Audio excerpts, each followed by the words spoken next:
সেজন্য আমি একজন মসজিদের আমিরের সাথে কথা বলছি। তো উনি বলছে ছুটি, অফিসিয়াল ক্ষেত্রে তো ছুটি পাওয়াটা তাবলিগ জামাতের জন্য সেভাবে দেওয়া হয় না। তো উনি বলছে আমাকে যে আপনি যদি যাইতে চান তাহলে আপনি সেভাবে যাইতে পারবেন। আপনি বাসায় যাইতে পারবেন না, কিন্তু ওই মসজিদ থেকেই আপনি অফিস করতে পারবেন, অফিস থেকে আবার আপনাকে মসজিদে আসতে হবে। তো এভাবে কি তাবলিগ জামাত এ, সম্ভব হয় করা?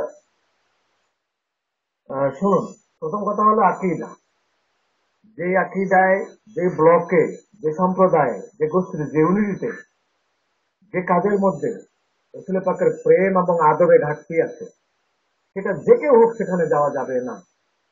হুজুরের প্রেম আর আদব এই দুই জিনিস। প্রেম যার আছে, আদব যার আছে, সে কোনোদিন হুজুরকে মরা বলতে পারে না।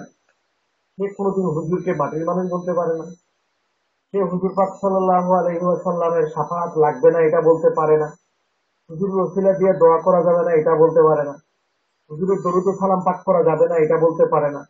দাঁড়িয়ে সালাম দেওয়া যাবে না এটা বলতে পারে না। কবর জিয়ারত করতে যাওয়া যাবে না এটা বলতে পারে না। ইসালে সওয়াব করা যাবে না এটা বলতে পারে না। এগুলো হলো বেয়াদবের কাজ। এগুলো বেয়াদবি সালাফিরা শিক্ষা দিচ্ছে। মুনাফিকরা ইয়াজিদকে শিক্ষা দিচ্ছে, ইয়াজিদ সালাফিদেরকে শিক্ষা দিচ্ছে, সালাফিরা আমাদেরকে শিক্ষা দিচ্ছে। ওই দেশে নিয়ে লেখাপড়া করাই আমাদের দেশে ছেলেপেলের ইমান নষ্ট করে দিচ্ছে। এরা এই বেয়াদবি ট্রেনিংটা দিয়েছে। এই বেয়াদবি আগেও ছিল না, পরেও থাকবে না এক সময়। সারা পৃথিবীর অন্য দেশেও নাই। এরাই শুধুমাত্র এই বেয়াদবির শিক্ষা গোটা বিশ্বে দিয়ে বেড়াচ্ছে। সুতরাং এই বেয়াদবি রসুলের সঙ্গে বেয়াদবির লক্ষণ বহিঃপ্রকাশ হলে এগুলো, যে আকীদার কথাগুলো বললাম, এদের সমস্যা অন্য কোনো জায়গায় নেই, শুধু রসুলকে নিয়ে। বুখারী শরীফের মতো হাদিস থেকে রসুলের হাদিস বাদ দিতে পারে যদি রসুলের কাছে কোনো হাদিস থাকে হুজুরের মহব্বতের, সেটাকেও তারা মওযু বলবে, জয়ীফ বলবে, জাল বলবে। ওদের মুখস্থ ট্রেনিং এটা। একবার ধারাপাতের মতো জাল আর মৌজু, জাল হাদিস মৌজু হাদিস, জাল হাদিস মৌজু হাদিস, জাল হাদিস মৌজু হাদিস, জয়ী হাদিস, এইগুলো ওদের ধারাপাতের মতো মুখস্থ। শুধু খালি হুজুরের কথা কোনো হাদিসে পাইলেই হচ্ছে, ওখানে ওদের চোখটা বড় হয়, হ্যাঁ এটা জাল। বাকি কোনোটা আমাদের জাল নাই। আজ পর্যন্ত জীবনে দেখেছে ওদেরকে অন্য কোনো হাদিস জাল বলতে, অন্য কোনো হাদিস মৌজু বলতে? দেখেন তো, খেয়াল করে ভালো করে। যত হাদিস অলি আল্লাদের আর হুজুরের হাদিস সব জাল। তাহলে এখন কথা বলার যে যেখানে আকীদা ঠিক নাই, এই কাজগুলো যদি সেখানে বিরোধিতা করা হয়, তাহলে সেটা রসুল্লাহর বেয়াদবি। বেয়াদবি যেখানে আছে ওখানে যাওয়াই যাবে না। এটা যে কয়দিন হোক, আর ছুটি নিয়ে হোক আর না নিয়ে হোক, যদি আদব থাকে যেখানে সেখানে যেতে হবে। অফিস ফাঁকি দিয়ে যাওয়া যায় নাই।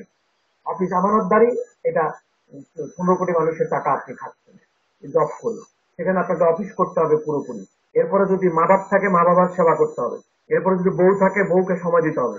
বাচ্চা থাকলে বাচ্চাদেরকে তালিম দিতে হবে। এরপর সময় থাকলে তারপরে বাইরে যাবেন। এগুলো হলো ফরজ। বাইরে যাওয়া আপনার ফরজ নয়। দেশে দেশে ঘুরে বেড়ানো আপনার জন্য ফরজ নয়। কুয়ানফুসাকুম আহলিকুম নারা। তুমি যদি হেদায়েত পাও, আগে তোমার বাড়িতে হেদায়েত ঢুকাও।